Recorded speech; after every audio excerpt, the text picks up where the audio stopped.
In the forgotten reaches of the English countryside lies a village the maps don't always show.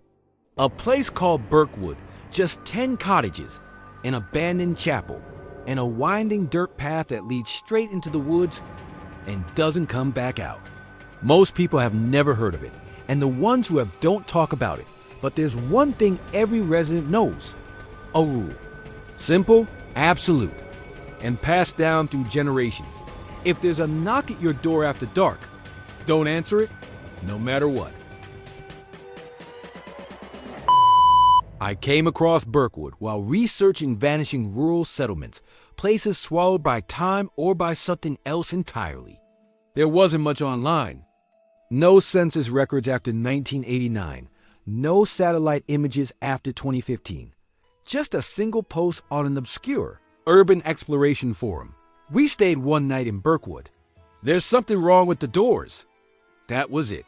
The only other mention came from a missing persons database Elliot Chambers, 28, amateur documentarian, disappeared in 2022. Last known location, Birkwood. According to local hearsay, Elliot had been filming a series on dying villages. Birkwood was supposed to be his finale, a 2-day shoot to capture an untouched rural relic. He arrived just before sunset. Locals watched from their windows as he dragged a rolling suitcase down the gravel road. They didn't wave, didn't smile. But one man, an elderly resident known only as Mr. Darnley, did speak to him, and he gave Elliot the rule: lock your doors, close your curtains, and if anyone knocks after dark, no matter who it sounds like, don't answer. Elliot was a skeptic. He thought it was charming folklore, maybe even a marketing gimmick to lure ghost hunters. He joked about it in his voice notes. But that first night, something happened. It was just past 2 in the morning when he was woken by a knock. Not urgent, not frantic, just slow, deliberate. 3 taps. He said it sounded like knuckles on old wood. Almost polite. He checked the time. Listen. Then came the voice. It was a man's voice, low, hoarse, familiar. It said his name. Then it begged. Please, Elliot, it's me. Open the door. He froze. His journal said it didn't sound like someone outside. It sounded like someone who knew him, like someone who shouldn't be there.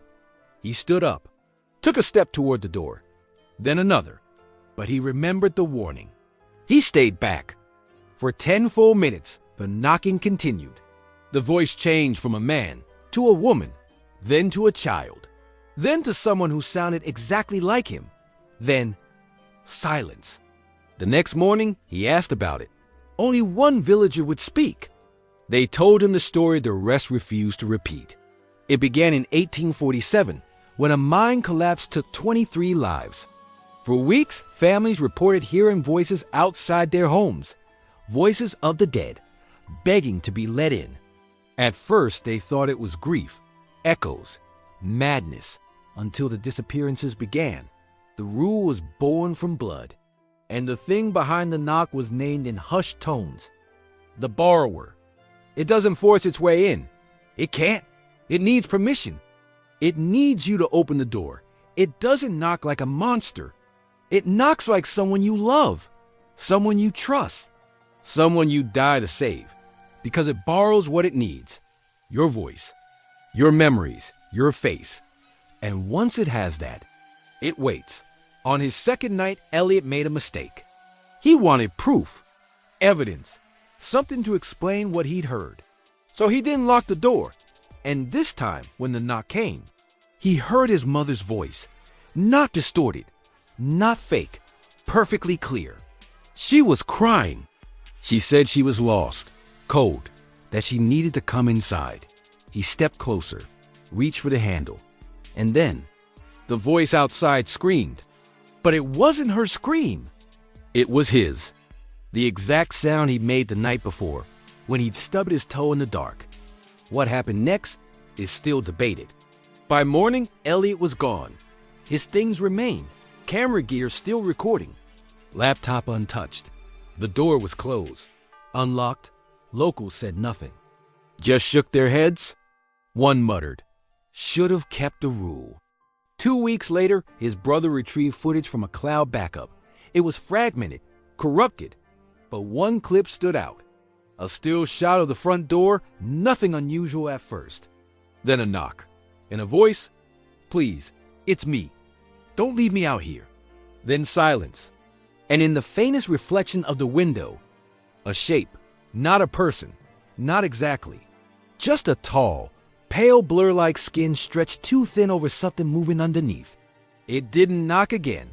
It just stood there, waiting. I haven't been to Birkwood, and I don't plan to. Some places are built on silence, kept alive only by obedience. You don't have to believe the stories. But if you ever find yourself in a cottage at the edge of a forgotten wood, if the air feels wrong, if the trees fall silent, and if something knocks at your door, sounding like your sister, your best friend, or even yourself, remember this: it isn't them. It never was.